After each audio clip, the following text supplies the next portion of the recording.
Good morning, everyone. How is everyone this week? We had a good week, a very tiring week. We went back to school this week, and it was my first week back, a whole week and months. I mean, since March, I guess. Um, but it was nice to see people I haven't seen in a while. It was nice for the kids to see people they hadn't seen. Uh, we went over a lot of safety stuff. It looked a lot different this year, of course, because they're not allowed to sit by their friends. They can't choose their seats, and they have to sit in the same seat every day. And at lunch, they have to sit in the same spot every day. So they're not getting to talk to their friends as much as they want to. But I mean, that's what we have to do to try to keep them safe. So that was a little bit hard for them, I think, to swallow this week. But what we're going to go over today is from 1 Samuel, and it's chapter 7, verse 15 through chapter 8, verse 22, and then also chapter 10, verses 17 through 24. And what it's about this week is that the Israelites wanted to have a leader. They wanted to choose a leader. They were asking for a king. So, I want you to tell me, what makes a good leader? What do you think makes a good leader? You can make a comment down there. Oh, there's Thad and Daphne. Let me tell them hi. So, what do you guys think a good leader is? What are some good qualities to make up a good leader?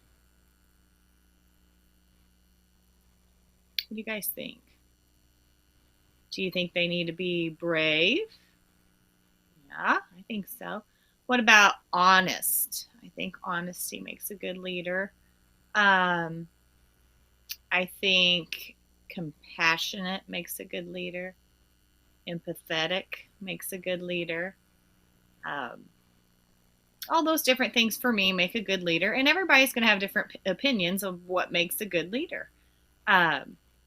So we have a leader in our country. We have the president, and that looks a little different than a king, because a king is what they're wanting, and that they have that over in other countries and other nations. So, and what we do is we vote every 4 years on a new president, and what they're wanting is they're wanting a king, and in this instance, they actually didn't pick the king.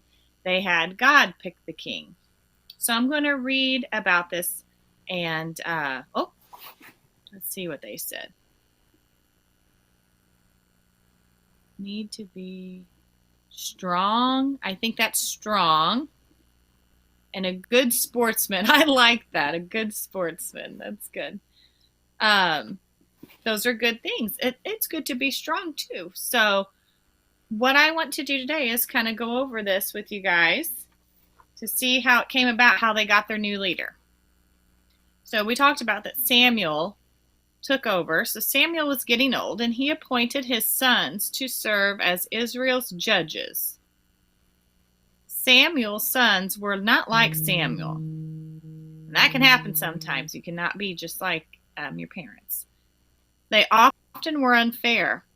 Some of the Israelites went to Samuel and asked him to give them a king. Samuel prayed, and God told Samuel that by asking for a king, the Israelites were rejecting God as king of their lives. God told Samuel to go along with the Israelites' request, but to warn them what having a king would be like.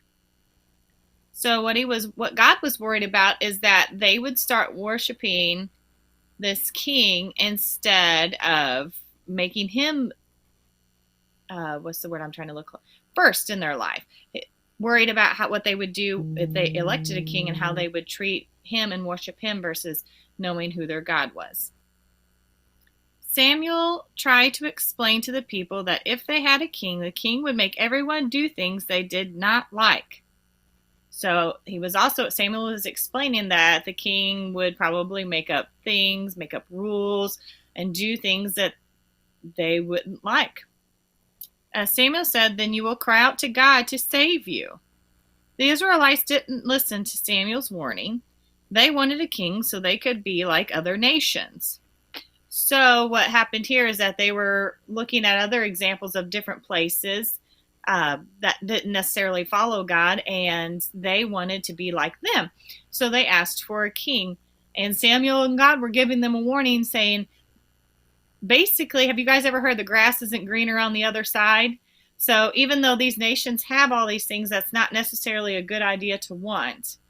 But, of course, in Israelite fashion, as I always say, they weren't listening to what God and Samuel were suggesting. So they went ahead and said they wanted this king still. Since the Israelites wanted a king and God had agreed to choose one for them, Samuel had all the people gather around.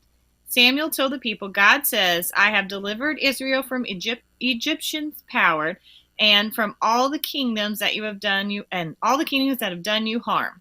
But today you have rejected me and asked for a king. Samuel had the Israelites assembled by tribes. Then Saul was elected king. But when the people looked for Saul, they couldn't find him. God told them he's hiding among the supplies. The people ran and found Saul, and when he stood up in the middle of the people, he was taller than anyone else. Samuel said, Can you see the one the Lord has chosen? He has no equal among the people. So they went ahead and God went ahead and listened to what they wished and chose a king for them, and it ended up being Saul. So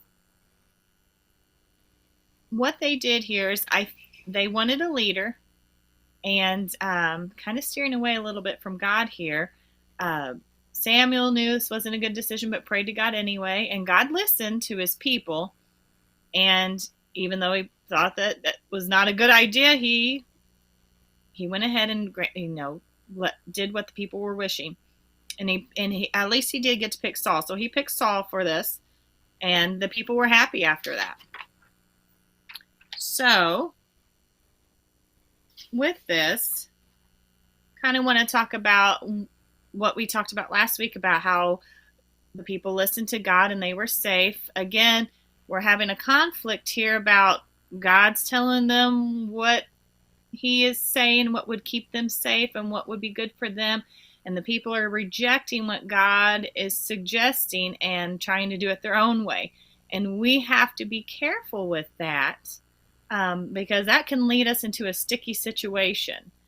God knows what's best for us, and he would never lead us into a place to where we'll get hurt, not physically, but just, I shouldn't say not get hurt, but he wouldn't lead us into things that would be wrong for us. Okay? You have to have faith because God will protect us. Might not be what we always want, but he's there for us and he will protect us.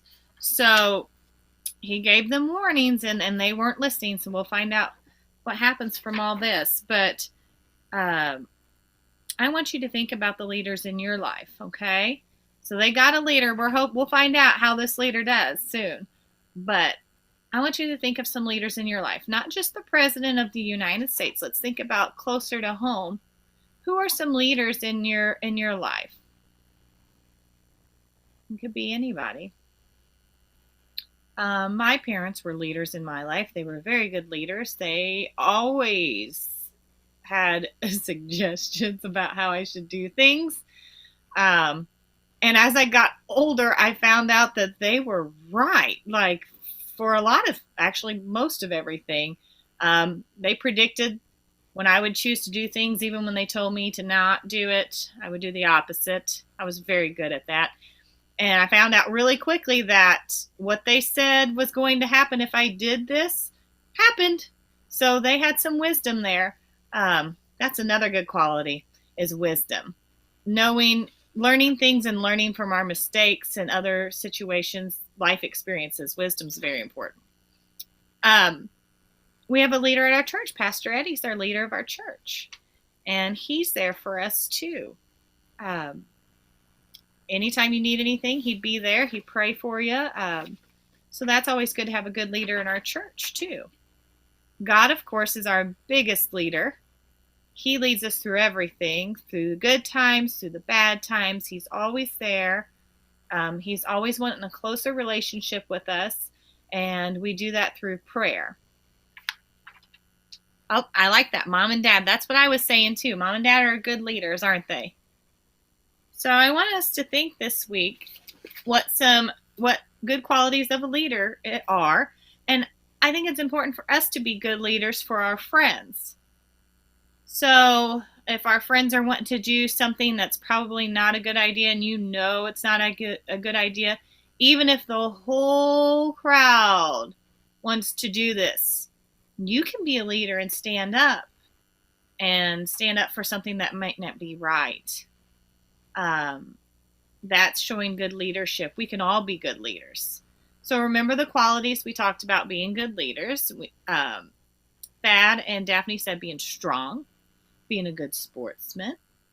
We were talking about wisdom, courage, empathy. Empathy means to be, you know how someone is feeling and to give and to feel that feeling with them.